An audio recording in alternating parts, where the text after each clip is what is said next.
Halo, jumpa lagi bersama saya Amanda dalam seri belajar kalkulus dengan buku referensi karya Parcel, Verbeek, dan Rigdon. Nah, kemarin kita sudah membahas bagaimana itu definisi kalkulus, ya, yang secara presies, yang mana kita membuktikan itu limit yang awalnya kita tentukan secara intuitif, kita bisa buktikan dengan menggunakan bantuan definisi limit. Ya, yang mana definisi limit itu dia menggunakan epsilon dan delta, ya, bilangan positif. Selanjutnya hari ini kita akan bahas subbab 1.3 yang membahas tentang teorema limit, ya. Jadi nanti di sesi ini kita akan sedikit banyak latihan soal dan praktikal, yang mana latihan-latihan soalnya dan teorema-teoremanya ini merupakan teorema yang sudah sering kalian gunakan pada saat mempelajari limit di bangku sekolah menengah. Oke, yang pertama itu kita masuk ke teorema utama limit yang di buku kalkulus Parcel itu dia ditulis sebagai teorema A. Ya, jadi ini yang paling sering kalian gunakan pada saat duduk di bangku SMA. Jadi teorema ini dia misalkan kita punya bilangan positif n dan sebuah konstan k, terus ada fungsi f dan g, yang mana nanti kita mau cari semuanya limitnya itu pada c, ya. Kita lihat yang pertama, limit x menuju c untuk konstan k itu sama dengan k, ya. Jadi misalnya kita punya sembarang limit x misalnya menuju 2 untuk 5, itu karena limit adalah konstan, itu dia sama dengan 5. Oke. Yang berikutnya limit x menuju c untuk x itu sama dengan c, ya. Itu kita bisa lihat. Nah, kita mau cari limit x menuju 2 untuk x, ya. Karena C-nya di sini 2, berarti dia sama dengan 2. Oke, selanjutnya limit X menuju C untuk K kali Fx. Ya, K tadi sekali lagi adalah konstan, itu sama dengan K dikali limit X menuju C Fx. Ya, jadi kalau kita punya di sini contohnya limit X menuju 2 untuk misalnya 2x kuadrat, ya. Ini x kuadratnya ini kita bisa anggap dia sebagai fx, ya, di mana konstannya itu adalah 2, itu berarti ini bisa kita tuliskan 2-nya dikeluarkan. Nah, 2 dikali limit x menuju c untuk x kuadrat. Oke, selanjutnya limit untuk operasi penjumlahan, pengurangan, dan perkalian. Jadi kalau kita punya x menuju c, terus limit x menuju c untuk fx tambah gx, ya, itu kita bisa pisahkan, ya, bisa pisahkan. Jadi misalnya kalau kita punya limit x menuju c untuk misalnya kita punya 3x kuadrat tambah 4x, ya. Ini bisa kita tuliskan menjadi limit x menuju c 3x kuadrat ditambah limit x menuju c 4x, ya. Jadi ingat, itu berlaku juga untuk pengurangannya. Kita bisa langsung pisahkan. Nah, untuk perkaliannya bagaimana? Untuk perkaliannya juga bisa, ya. Jadi kalau misalnya kita punya limit x menuju 2, kita mau cari misalnya 2x kuadrat, ya.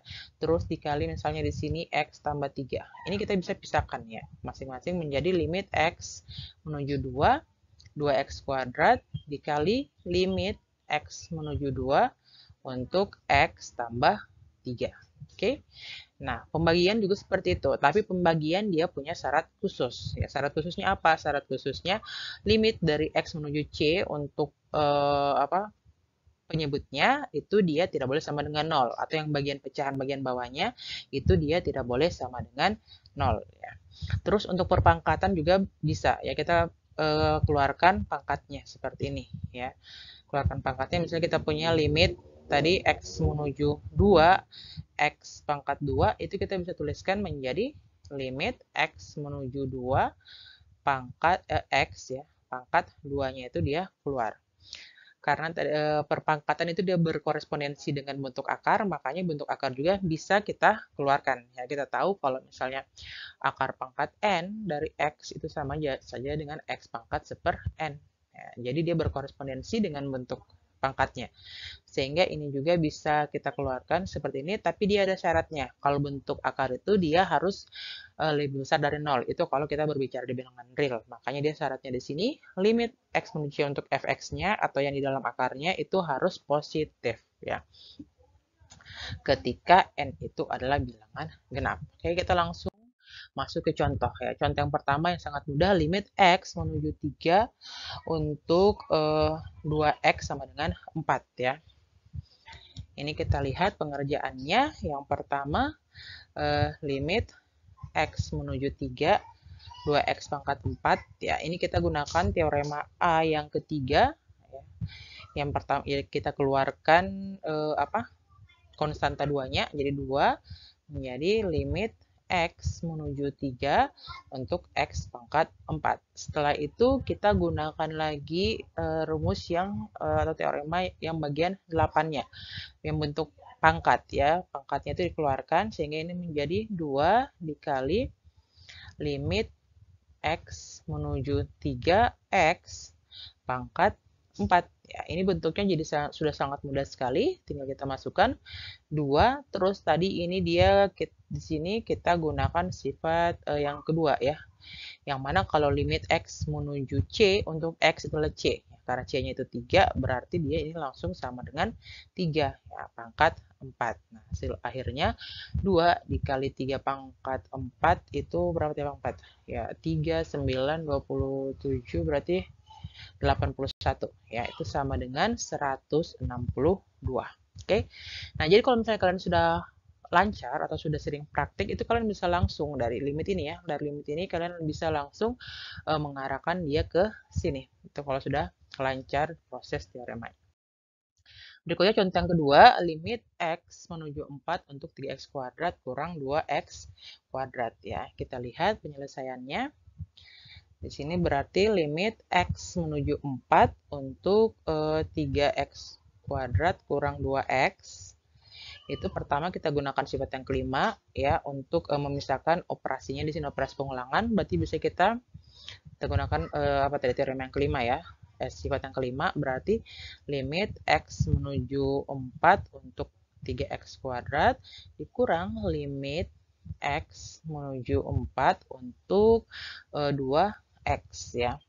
Setelah itu ini kita gunakan sifat yang ketiga ya, kita keluarkan limit jadi 3-nya dikasih ke sini konstantanya X menuju 4 dari X kuadrat dikurang 2 dikali limit X menuju 4 untuk X ya. Ini sifat yang ketiga tadi, konstantanya atau koefisien X variabelnya itu dikeluarkan.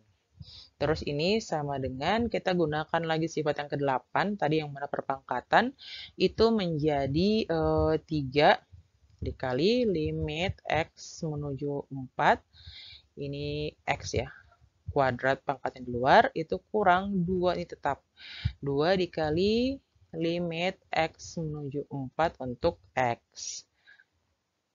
Setelah itu kita gunakan sifat yang kedua ya.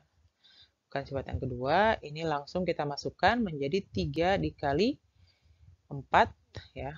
Ini kuadrat dikurang 2 dikali 4 ya. Ini hasilnya adalah 40. Oke? Lalu contoh yang ketiga ini penerapan untuk yang bagian 10 ya tadi ya. Bentuknya bentuk akar.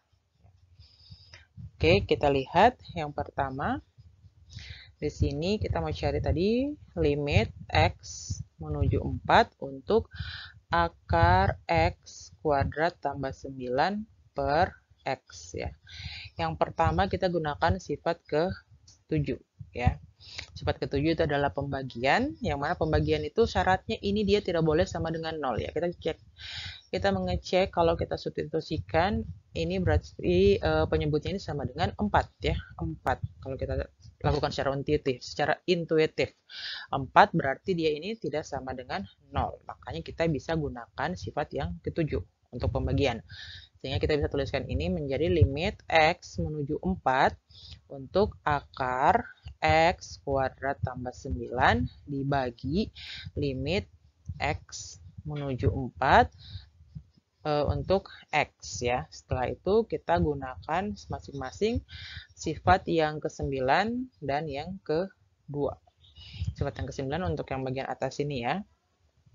Itu kita dapatkan dia bentuk akarnya keluarkan jadi akar limit X menuju 4 ya, ini akarnya panjang ya untuk X kuadrat tambah 9, terus bentuk yang di bawahnya kita langsung menerapkan sifat yang kedua, langsung substitusi, berarti sama dengan 4 ya, dengan 4. Lalu setelah itu kita gunakan lagi sifat yang keempat ya. Ini berarti seperempat ya, ini konstantanya kita keluarkan dikali akar limit X menuju 4, ini penjumlahannya kita pisahkan, X kuadrat tambah limit X menuju 4 untuk 9. Ingat, ini kita gunakan masing-masing sifat ke-8 dan ke-1, ke-8 untuk yang ini, ke-1 untuk yang ini. Ya. Ini seperempatnya masih tetap ada, terus ini menjadi akar, ya ini bentuk kuadratnya, X menuju, limit ya, limit X menuju 4, untuk X ini kita kuadratkan, terus ditambah ya, ini langsung sifat ke-1 kalau konstan dia langsung ya sama dengan 9. Nah, ini yang terakhir kita gunakan sifat yang kedua, langsung masukkan nilainya jadi seperempat dikali akar 4 kuadrat tambah 9. Itu hasilnya sama dengan 5/4 ya. Kenapa? 4 kuadrat itu 16, 16 tambah 9, 25. Akar 25 itu adalah 5 ya. 5 dikali seperempat hasilnya 5/4.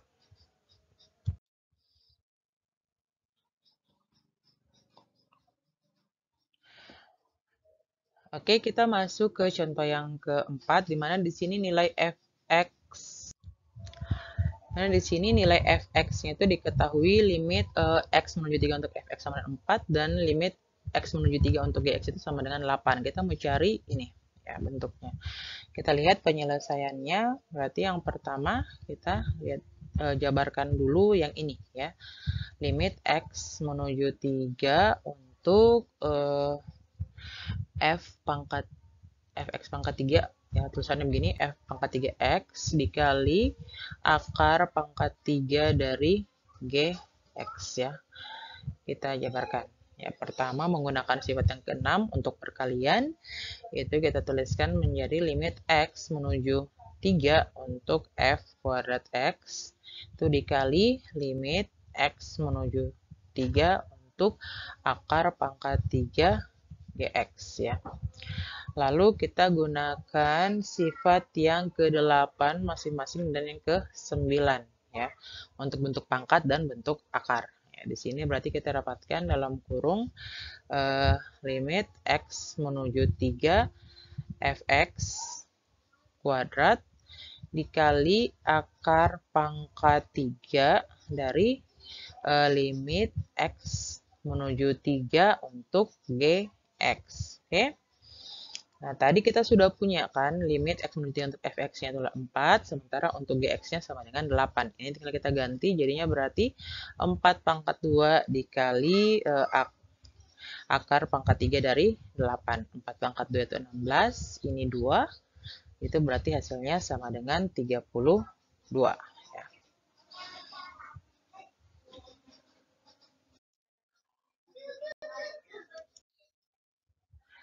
Oke, selanjutnya kita masuk ke teorema B ya.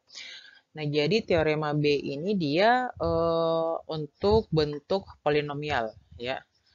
Dia disebut juga dengan teorema substitusi. Jadi dikatakan jika f adalah fungsi polinom atau fungsi rasional, maka limit x menuju c itu sama dengan fx, itu dia sama dengan fc ya. Dimana di sini fc-nya itu dia telah terdefinisi, di mana pada kasus f adalah fungsi rasional, ini berarti nilai penyebutnya itu adalah c, nilai penyebutnya pada c itu tidak sama dengan 0. Untuk memahami teorema ini, kita mengingat kembali yang seperti apa itu fungsi polinom dan fungsi rasional. Jadi fungsi polinom itu sering kita kenal waktu SMA dengan sebutan suku banyak. Jadi kalau fx bentuknya misalnya begini. Fx sama dengan x pangkat 5 kurang 2x pangkat 4 tambah 3x pangkat 2 kurang 5. Ini dia merupakan contoh dari fungsi polinom. Oke. Secara definisi biasanya tuliskan seperti ini ya, bentuk umumnya fx itu sama dengan AN X pangkat N tambah AN kurang 1 X pangkat N kurang 1 itu ditambah seterusnya sampai tambah konstanta ya. A1X dulu baru tambah konstantanya A0. Nah, ini adalah fungsi polinom. Bagaimana fungsi rasional? Fungsi rasional adalah pembagian dua fungsi polinom. Ya, jadi misalnya kita punya fx adalah polinom, terus kita punya juga gx itu adalah fungsi polinom. Ya, fungsi rasional itu ditunjukkan dengan bentuk fx per gx ya. Jadi masing-masing itu dia merupakan fungsi polinom. Nah, di sini untuk teorema substitusi itu dikatakan kalau kita punya limit x menuju c untuk suatu fungsi polinom, itu maka bisa kita langsung substitusikan ya dengan catatan fc-nya itu telah terdefinisi. Ya. Jadi misalnya ini kita mau cari limitnya ya misalnya limit fx untuk x menuju 1 untuk fx ya. Fx yang ini tadi. Jadi kita bisa langsung substitusi. Ini berarti sama dengan F1. F1 itu apa? F1 itu berarti 1 pangkat 5 kurang 2 kali 1 pangkat 4 tambah 3 kali 1 kuadrat kurang 5. Seperti itu. Ya. Terus untuk kasusnya dia merupakan fungsi rasional, yang ini tadi, ya, yang ini tadi, itu syaratnya apa? Syaratnya nilai penyebutnya pada C tidak boleh sama dengan 0. Itu artinya ini, yang bagian bawah ini, limit X menuju C-nya dari GX-nya itu, dia tidak boleh sama dengan 0. Oke, kita untuk lebih jelasnya, lihat pada contoh. Oke, kita lihat contohnya. Di sini contohnya langsung bentuk fungsi rasional ya. Jadi kita misalkan yang bagian atasnya ini dia adalah fx dan yang bagian bawahnya itu adalah gx. Kita lihat tadi syaratnya untuk yang fungsi rasional bagian penyebutnya tidak boleh sama dengan 0. Berarti yang ini tidak boleh sama dengan 0 ketika kita masukkan c-nya. Ya, c-nya di sini adalah 2, berarti kita cek G2-nya. G2-nya itu kan berarti sama dengan 3 kali 2 kuadrat kurang 6 kali 2 kurang 8 ya. 3 kali 2 kuadrat itu 4, 3 kali 4 12, 12 kurang 12 itu 0, 0 kurang 8 adalah negatif 8 dan ini tidak sama dengan 0. Artinya kita bisa terapkan teorema B atau teorema substitusi tadi. Kalau ini dia sama dengan 0, tidak bisa kita terapkan ya. Oke. Nah, ini berarti ini limitnya sama dengan F2 dibagi G2. Ya, kita tinggal substitusikan 7 kali 2 pangkat 5 dikurang 10 dikali 2 pangkat 4 dikurang 13 dikali 2 tambah 6 ya dibagi tadi 3 kali 2 kuadrat dikurang 6 kali 2 dikurang 8 ya. Berarti hasilnya ini sama dengan negatif atasnya itu adalah 44 ya. Atasnya 44 terus bawahnya itu negatif 8. Ini kalau kita sederhanakan dibagi 4 sama dengan 11 per 2. Berarti negatif 11 per 2. Kita lihat contoh yang selanjutnya. Di sini contoh yang selanjutnya kita mau tentukan limit X menuju 1 untuk X pangkat 3 tambah 3X tambah 7 per X kuadrat kurang 2X tambah 1. Yang mana ini bentuk penyebutnya bisa kita tuliskan seperti ini. X kurang 1 pangkat 2. Ya, ini tadi. Nah, sekarang kita misalkan atasnya lagi tadi Fx, terus bawahnya itu adalah Gx ya. Ini kalau kita selesaikan, kita lihat dulu prasyaratnya.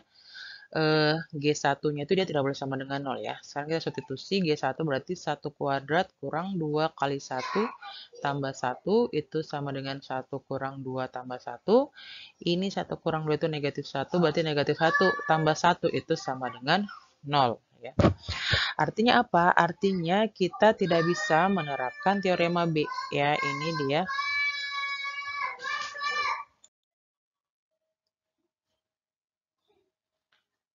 Kita lihat berarti kita tidak bisa terapkan teorema B ini ya. Nah, sekarang bentuknya ini kan nanti per 0 ya. Jadi atasnya ini kalau kita selesaikan ke F1-nya itu sama dengan berapa ya? 1 pangkat 3 tambah 3 kali 1 tambah 7. Itu sama dengan 11. Berarti bentuknya adalah 11 per 0.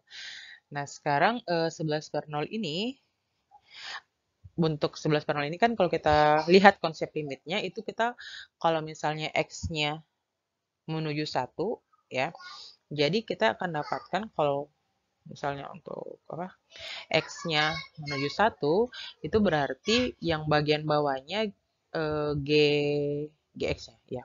GX-nya itu semakin menuju 0 ya. Semakin menuju 0, kita tahu kalau semakin menuju 0, pembagian antara suatu bilangan, misalnya bilangan 11, kita bagi dengan apapun yang menuju 0 ini, dia itu akan semakin besar ya, semakin besar, semakin besar, semakin besar. Jadi akan sangat besar kalau dia semakin mendekati 0 ya. Nah, jadi ini dengan kata lain kita masukkan nilai X apapun, nah yang menuju 1 itu akan membuat nilai ini akan semakin besar yang apalagi namanya berarti menunjukkan kalau ini nantinya nilainya akan menuju tak hingga ya, positif tak hingga akan semakin besar nilainya. Jadi limit X menuju 1 ini dia untuk fungsi ini dia akan menuju tak hingga. Ya, jadi nanti untuk secara khusus limit menuju tak hingga ini akan kita bahas di subbab 1.5. Jadi intinya tadi teorema B tidak bisa kita terapkan pada model ini, pada contoh ini. Ya. Oke, kita masuk ke teorema C. Jadi teorema C itu dikatakan jika fx sama dengan gx untuk semua x ya pada interval terbuka yang memuat bilangan C tetapi tidak sama dengan tapi bukan tidak memuat ya di sini tapi tidak sama ya. Tidak sama dengan C. Berarti sekali lagi X-nya tidak sama dengan C. Dan jika limit X menuju C untuk GX itu ada, maka limit Fx-nya juga ada. Ya, yang seperti apa? Limit Fx-nya itu akan sama dengan limit GX-nya. Oke? Oke, selanjutnya kita lihat contoh 7. Kita menentukan limit X menuju 1 untuk X kurang 1 per akar X kurang 1. Ya. Jadi sebelum kita selesaikan, kita lihat dulu kalau bentuk X kurang 1 itu bisa kita faktorkan menjadi akar X tambah 1 dikali akar X kurang 1. Ya. Jadi kita bisa katakan kalau limit X menuju 1 untuk X kurang 1 per akar X kurang 1 ini dia akan sama dengan limit X menuju 1 untuk akar X tambah 1 dikali akar X kurang 1 ya. Dibagi dengan akar X kurang 1. Oke? Jadi ini akan sama dan karena itu kita bisa tadi syaratnya untuk teorema C itu apa GX-nya itu ada ya. Jadi kita tahu kalau ini akar X limit X menuju 1 untuk akar X tambah 1 dikali akar X kurang 1 itu ada ya. Sehingga ini bisa kita samakan. Nah, kalau kita samakan, ya, ada dari mana? Coba kita cek. Kita cek dulu ya. Limit X menuju 1 untuk GX-nya itu apa ini? Akar X tambah 1 kali akar X kurang 1 ya. Ini kalau kita substitusikan langsung dapatkan akar 1 tambah 1 dikali akar 1 kurang 1. Berarti 1 tambah 1 2 dikali akar 1 kurang 1 0. Berarti sama dengan 0 ya. Jadi ada limit GX untuk X menuju 1-nya. Sehingga bisa kita terapkan teorema C tadi ya. Kita bisa jabarkan berarti limit ini ke sini itu dia ada. Nah, dari sini kita bisa bagi ya. Jadi akar X kurang 1 dia dibagi akar X kurang 1 itu hasilnya 1. Sehingga ini kita bisa tuliskan menjadi limit X menuju 1 akar X tambah 1 kali 1 berarti akar X tambah 1 ya. Langsung kita substitusikan menggunakan teorema A didapatkan 1 akar 1 tambah 1 atau sama dengan 2 ya. Oke, kita lihat contoh yang selanjutnya. Contoh 8, di sini limit X menuju 2 untuk X kuadrat tambah 3X kurang 10 per X kuadrat tambah X kurang 6. Nah, ini kalau kita substitusikan ya menggunakan apa? Teorema berapa tadi? Yang polinomial itu teorema B ya, teorema B tadi untuk fungsi rasional ini nanti bentuknya itu apa? Kalau substitusikan itu kan berarti 2 pangkat 2 tambah 3 kali 2 kurang 10 per 2 pangkat 2 tambah 2 kurang 6 ya. Ini jadinya 10, 10 kurang 10 itu 0, terus ini jadinya 6, 6 kurang 6 juga 0. Bentuknya 0 per 0. Tapi kita lihat kalau secara terpisah, limit yang ini dia ada ya. Begitu juga untuk limit yang di bawah sini ya, masing-masing sama dengan 0. Sehingga kita bisa terapkan teorema C. Nah, kita lihat dulu ini samanya dengan apa. Kita tahu kalau ini bisa kita faktorkan, yang ini dia pemfaktorannya itu sama dengan X kurang 2 kali X tambah 5. Sementara yang ini pemfaktorannya itu adalah X kurang 2 dikali X tambah 3 ya. Sehingga bentuk ini kita bisa tuliskan limit X menuju 2 untuk X kuadrat tambah 3X kurang 10 per X kuadrat tambah X kurang 6 itu dia sama dengan limit X menuju 2 untuk X kurang 2 kali X tambah 5 dibagi dengan X kurang 2 kali X tambah 3. Ya, kita lihat di sini ada yang sama sehingga X kurang 2 bagi X kurang 2 ini dia sama dengan 1. Ya, berarti ini kita tuliskan menjadi limit X kurang 2. 1 kali X tambah 5 berarti X tambah 5 per X tambah 3. Kita lihat karena bawahnya bentuknya ini kalau kita substitusi tidak sama dengan 0, kita bisa langsung mensubstitusikan nilai C-nya. Ya, jadi ini sama saja dengan 2 tambah 5 per 2 tambah 3 atau sama dengan 7 per 5. Oke. Selanjutnya di sini kita akan lihat pembuktian. Kita lihat dulu mau belajar pembuktian untuk salah satu pernyataan dari teorema A ya. Di sini saya akan membuktikan step pernyataan untuk limit X menuju yang ketiga ya, limit X menuju C untuk K dikali Fx sama dengan K kali limit X menuju C Fx. Tadi sudah saya sebutkan di awal, kalau semua model pembuktian limit nanti dia itu akan menggunakan definisi epsilon delta ya. Jadi kita akan menggunakan definisi itu. Nah, jadi kalau misalnya K-nya sama dengan 0, itu dia tidak berarti ya pembuktiannya kita. Jadi kita akan buktikan di sini untuk nilai K-nya yang tidak sama dengan 0. Ya, oke, kita mulai seperti pembuktian pada limit epsilon delta itu. Kita mulai dengan memberikan misal ya, diberikan epsilon lebih besar dari 0 ya. Dari pernyataan awalnya di teorema A kita sudah tahu kalau limit X menuju C untuk Fx itu dia ada ya. Jadi sudah jelas limitnya ada. Dia itu ada di pernyataan awal teorema A tadi. Yang mana limitnya itu adalah L ya. Limit X menuju C Fx itu dia ada di mana dia itu apa sama dengan L tadi ya. Fx itu dia sama dengan L. Oke, dengan menggunakan definisi limit, ya, berdasarkan definisi limit, ini berarti terdapat delta lebih besar dari 0, sedemikian sehingga ya,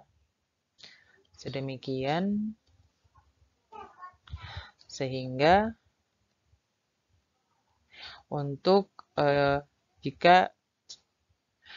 jika jarak dari X ke C itu lebih besar dari 0 dan kurang dari delta, maka itu akan mengakibatkan nilai mutlak Fx kurang L itu akan kurang dari epsilon.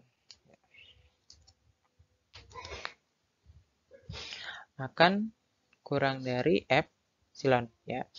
Yang mana kita tahu tadi ini kan bentuknya adalah apa namanya? Oke, nah di sini karena kita lihat bentuknya kita ini ada konstanta K di sini ya. Oke. Nah, sekarang untuk memudahkan pembuktiannya kita bisa memperkecil apa lagi namanya? Jarak ini, memperkecil jarak dari fx dengan L ini karena dia harus ada K di situ, K kali fx ya.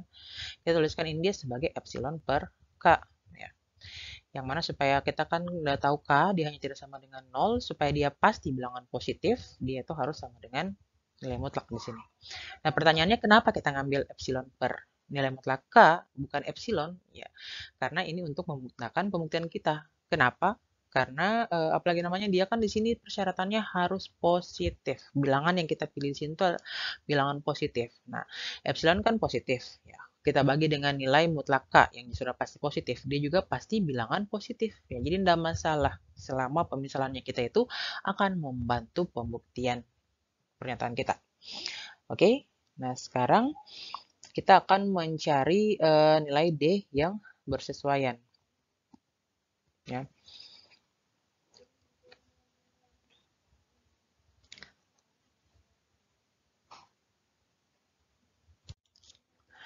Oke, karena kita sudah punya pernyataan ini, kita bisa langsung membuktikan yang ini tadi.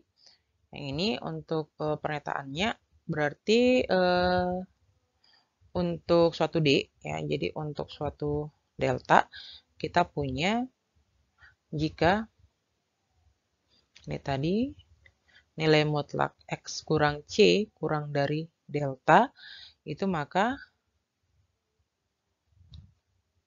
mengakibatkan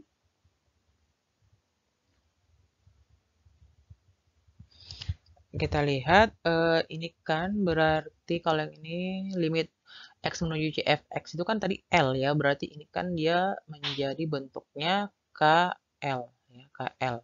Berarti yang kita akan mau tunjukkan itu adalah K, aduh, kenapa K fx ya, K fx dikurang KL. Nah, KFX kurang KL sendiri itu bisa kita tuliskan menjadi K dikali Fx kurang L. Oke, kita pisahkan nilai mutlaknya menggunakan sifat nilai mutlak. Ini berarti nilai mutlak K nilai mutlak K dikali nilai mutlak Fx kurang L. Oke. Nah, tadi kita punya nilai mutlak Fx kurang L itu dia kurang dari epsilon per K. Per nilai mutlak K. Ya, jadi ini bisa kurang dari nilai mutlak K dikali epsilon per nilai mutlak K. Yang mana ini sendiri sama dengan epsilon. Oke, terbukti ya.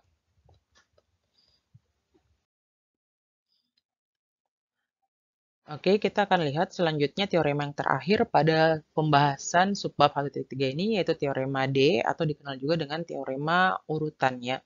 Jadi kalau kita punya fungsi f, g, dan h, di mana nilai-nilai gx itu dia berada antara nilai-nilai fx dan hx untuk semua x yang dekat dengan c tetapi tidak sama dengan c. Ingat sekali lagi, x itu tidak sama dengan c. Dan jika limit x menuju c, fx itu sama dengan limit x menuju c untuk hx, yaitu sama dengan L, yang mana berarti di sini limitnya L, dan di sini limitnya L, itu berarti limit x menuju c untuk gx juga sama dengan L. Ya, untuk lebih jelasnya kita akan lihat contoh penggunaannya. Ya. Di sini contoh 9, misalnya kita punya punya 3 buah fungsi. Yang pertama itu ada fungsi 1 kurang x kuadrat per 6. Ya. Terus fungsi sin x per x. Dan fungsi konstanta 1. Ya. Yang mana apalagi semuanya ini dia menuju 0. Ya. Semuanya itu menuju 0 x-nya. Tapi tidak sama dengan 0. Ya. Yang kita mau cari adalah limit x menuju 0 untuk sin x per X ya. Berarti kita akan cek satu persatu. Yang pertama limit ini untuk X menuju 0, terus limit yang ini. Yang pertama dulu ya, kita lihat limit X menuju 0 untuk 1 kurang X kuadrat per 6 ya. Ini bisa kita langsung substitusikan sama dengan 1 kurang 0 kuadrat per 6 atau sama dengan 1 kurang 0 sama dengan 1 ya, sama dengan 1 ya. Sementara yang fungsi yang satunya lagi ya, berarti limit X menuju 0 itu untuk fungsi konstan, tadi kita tahu itu berarti sama dengan konstan itu sendiri, berarti sama dengan 1 ya. Kita lihat dia limit untuk di ujungnya, untuk yang ini dia sama dengan 1, yang ini juga limitnya sama dengan 1. Itu artinya apa? Menggunakan teorema D ya, ini teorema D. Menggunakan teorema D tadi, itu kita bisa tentukan kalau limit X menuju 0 untuk sin X per X juga dia sama dengan 1. Oke. Nah, demikianlah tadi contoh terakhir itu menutup pembahasan kita di subbab 1.3 ini. Semoga materi yang diberikan mudah dipahami. Jika ada yang ingin kalian tanyakan, berikan pertanyaan di kolom komentar. Terima kasih atas ikut sertanya. Assalamualaikum warahmatullahi wabarakatuh.